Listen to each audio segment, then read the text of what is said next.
City बार।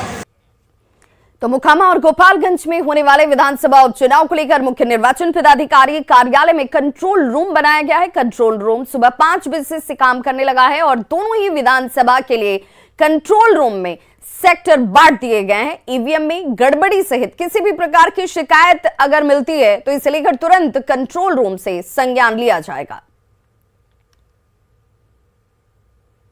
तो ये तस्वीर है उस कंट्रोल रूम से जहां पर हर एक गतिविधि पर नजर रखी जाएगी। अगर किसी तरह की कोई गड़बड़ी दिखती है, कोई परेशानी वोटर को होती है तो वहां पर उसे लेकर तुरंत संज्ञान लिया जाएगा। मॉनिटरिंग की जाती रहेगी लगातार। और देखिए यहां पर गोपालगंज और मोकामा दोनों ही के लिए अलग अलग सेक्टर्स बांट दिए गए हैं, यानी कि हर किसी की जिम्मेदारी तय कर दी गई है और यहां पर इसी कंट्रोल रूम के जरिए एक एक चीज पर नजर रखी जा रही है। सुबह 7 बजे से वोटिंग की प्रक्रिया की शुरुआत हो चुकी है। अब 7:09 का वक्त हो रहा है। 6 बजे तक शाम के लोग अपने मताधिकार का इस्तेमाल कर पाएंगे और ये दोनों ही सीटें बेहद महत्वपूर्ण और खास मानी जा रही है। मोकामा और गोपालगंज की बात कर लें और जिन चेहरों पर इस वक्त ये चुनाव हो रहा है वहां पर ये तस्वीर बहुत महत्वपूर्ण हो जाती है कि देखा जाएगा कि क्या गठबंधन को लेकर स्वीकार्यता, जो नया गठबंधन इस वक्त बना है वो वोटर के अंदर किस रूप में नजर आता है। और इसीलिए तमाम पार्टियों ने अपनी पूरी ताकत यहां पर झोंक रखी थी।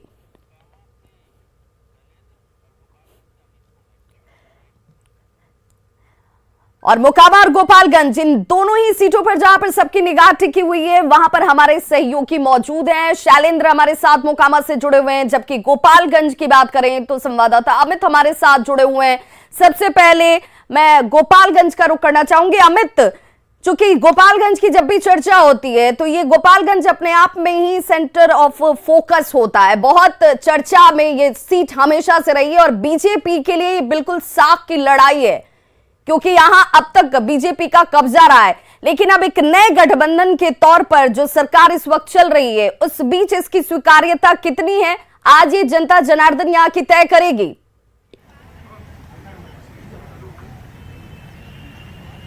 लेकिन निश्चित तौर पे विभाग जिस तरह से समीकरण बदले हैं, पहले ये एनडीए के खाते में ये सीट थी और बीजेपी से यहाँ विधायक हुआ करते थे सुभाष सिंह, जिनकी निधन के बाद ये उपचुनाव हो रहे हैं। तो जाहिर सी बात है कि अब समीकरण बदला है। अब जेडीयू जो है वो महागठबंधन के साथ है, आरजेडी के साथ है और आरजेडी के प्रत्याशी यहाँ पे हैं। फिलहाल यहाँ हम दिखा रहे हैं ये मॉडल बूथ है, पिंक बूथ जिसे कहते हैं। तमाम कामकाज जो है वो यहाँ पे महिलाएं खासतौर पर संचालित कर रही हैं।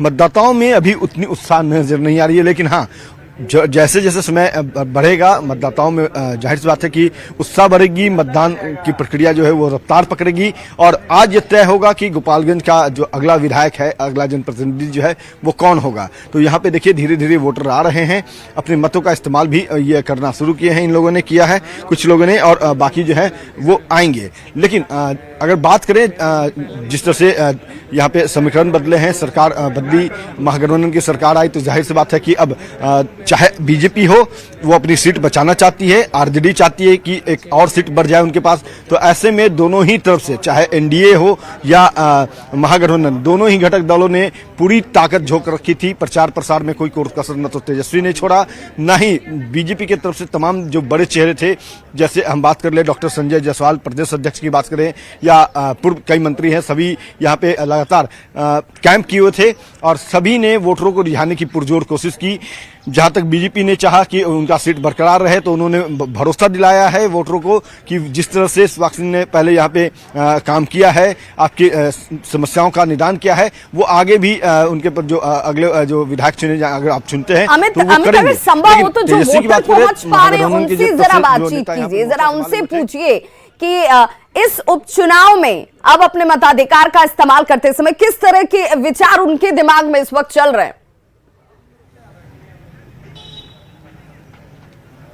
देखिए निश्चित तौर पे जो वोटर हैं उनसे भी हम बात करेंगे। तो देखिए यहाँ पे वोटरों की कतार जो है वो मतदान केंद्र संख्या, ये पिंक सिटी मॉडल बूथ जहाँ की मैं तस्वीर दिखा रहा हूँ, तो ये मतदान केंद्र संख्या 124 है जहाँ पे मतदाता आने शुरू हो गए हैं कतारबद्ध होकर के, चाहे महिला हो पुरुष हो, सभी यहाँ पे पहुंचे हैं और रुझान जो है जाहिर बात है कि उत्साह जो है वोटरों में नजर आ रही है। तो हम कुछ मतदाताओं से, जैसा आप चाहती हैं विवाह, दर्शकों तक ये बात पहुंचे, लोगों में उत्साह बढ़े, न्यूज 18 लगातार ये अपील भी करता है कि मतदान का इस्तेमाल बढ़ चढ़ कर करें, तो बात भी करते हैं। ये बताइएगा कि आप मतदान करने आए हैं, उपचुनाव है, जाहिर सी बात है कि कुछ मुद्दे अभी भी होंगे जो आपके जहन में होंगे जो पूरे नहीं हुए, या क्या, किन मुद्दों को ध्यान में रख के वोट कर रहे हैं? सब विकास के लिए जो रोड है, सड़क है, जो बनता नहीं है यहाँ, इसके विकास के लिए सरकार को वोट देना है, नया जनप्रतिनिधि चुनना है। जी जी बाबा, आप डंडे के सहारे पहुंचे हैं यहाँ पे। जी। ये बैसाखी वाली सरकार चाहिए,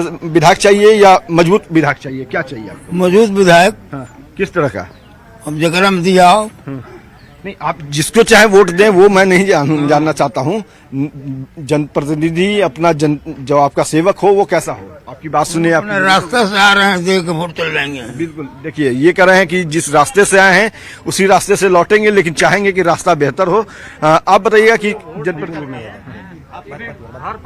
तो देखिए वोटर जो है वो जानते हैं कि उनका विधायक कैसा हो, उनका प्रतिनिधि कैसा हो, और उसी का चुनाव करने के लिए यहाँ पर मतदाता जो है वो देखिए, हाले सुबह से ठंड का मौसम शुरू हो चुका है और उसके बावजूद लोग अब पोलिंग बूथों तक पहुंच रहे हैं। और न्यूज 18 भी लगातार अपने दर्शकों से अपील करता है, गोपालगंज और मोकामा की जनता जरूर अपने मताधिकार का इस्तेमाल करे।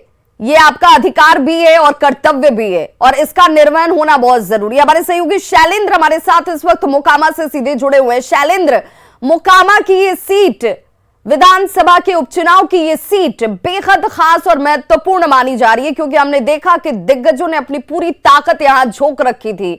यहां मोकामा की जनता कितनी उत्साहित है, पोलिंग बूथों की तस्वीर दिखाते हुए जरा उनसे भी बात कीजिए।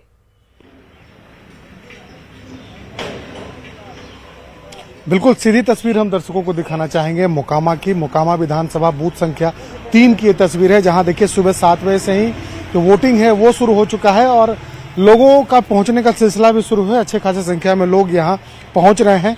मोकामा के बारे में हमेशा यह कहा जाता है कि यह सेंसिटिव विधानसभा है, यहाँ धनबल बाहुबल का प्रयोग किया जाता है, लेकिन इन सबों के बीच जो वोटर हैं वो निडर होकर के कैसे मतदान करें, इसके लिए चुनाव आयोग ने विशेष तैयारी की है। और यही कारण है कि सबसे पहले इस बूथ पर जो यहाँ की जो स्थानीय एक महिला है उन्होंने यहाँ मतदान किया है। आपने सबसे पहले यहाँ आकर के आज वोट डाला है। कई तरीके की चर्चाएं मोकामा में है, लेकिन आपके मन में क्या चल रहा था जब आप वोट डाल रहे थे? बस यही कि कमल खिलाना और कुछ नहीं।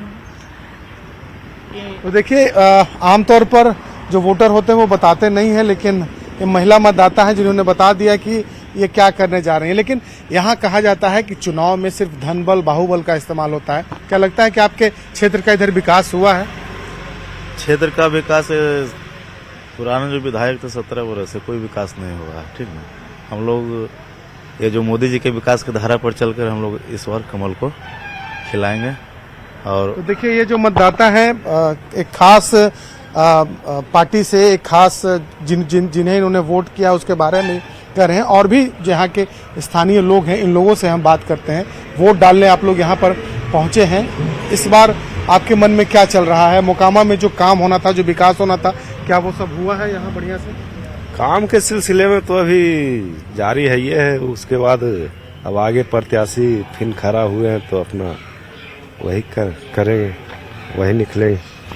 यहाँ कहा जाता है कि बाहुबल का इस्तेमाल यहाँ की जो सियासत है उसमें होती है, आपको लगता है? यहाँ कोई बाहुबलियात ही नहीं है, यहाँ जनता अपना है, जिनको मर्जी है उनको देते हैं। यहाँ कोई बाहुबलिया कोई दबाव नहीं है। आज जनता ही बाहुबली है, आज जनता को ही सब सेट करना है। जी सर, जनता को वोट देना है और कोई यहाँ पर दबाव नहीं किसी को है, अपना जिसको मर्जी है उसको देता है। तो बिल्कुल देखिए ये एक अच्छी बात है कि यहाँ के जो लोग हैं उनका साफ तौर पर कहना है कि कोई बाहुबल नहीं है और कोई बाहुबल का इस्तेमाल नहीं, जो जिन्हें वोट देना है वो वोट डाल रहे हैं। और देखिए जो स्थिति है वो हम दिखा रहे थे कि खास तरीके से आप लगता है कहीं आसपास में ड्यूटी करते हैं और यहाँ वोट डालने भी आए हैं? हाँ, एनटीपीसी में करते हैं। अच्छा, एनटीपीसी में आप हैं, कर्मचारी हैं वहाँ के, आपने हेलमेट भी रखा है और मतदान भी करने आए हैं। हाँ। एनटीपीसी आने से तो यहाँ की तस्वीर बदल गई है, लोगों को रोजगार मिलना शुरू। रोजगार नहीं मिल रहा था, रोजगार नहीं मिल रहा है? नहीं मिल रहा है, खाली कमीशन ही कमीशन। गड़बड़ी धांधली वहाँ भी है। हाँ, पूरा धांधली।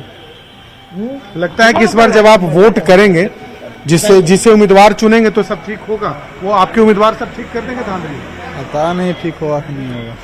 तो लोग देखिए इस उम्मीद में है कि बदले की तस्वीर, जैसे जो शख्स थे इनका कहना है कि जहां वो काम करते हैं वहां गड़बड़ी है, लेकिन वो इस उम्मीद से वोट जरूर कर रहे हैं कि जो परिस्थितियां हैं वो यहाँ की बदलनी चाहिए। तमाम जो लोग हैं वो लोग भी ये कह रहे हैं कि वो किसी के दबाव में नहीं है। सब लोगों ने ये सोचा है कि अच्छा उम्मीदवार कौन है, कौन मोकामा की विकास कर सकता है। इन तमाम चीजों के साथ लोग यहाँ पहुंच रहे हैं। सुबह का वक्त है और सुबह से ही यहाँ पर मतदान शुरू हो चुका है। सुरक्षा के लिए यहाँ पर सुरक्षाकर्मी तैनात हैं। उसके अलावा जो अलग अलग जो स्थानीय पुलिस है उसकी टीम लगातार यहाँ घूम रही है, क्योंकि मोकामा का एक बड़ा हिस्सा सड़क के दोनों किनारे में है। बिल्कुल शैलेंद्र, 7:19 का वक्त, 7 बजे से वो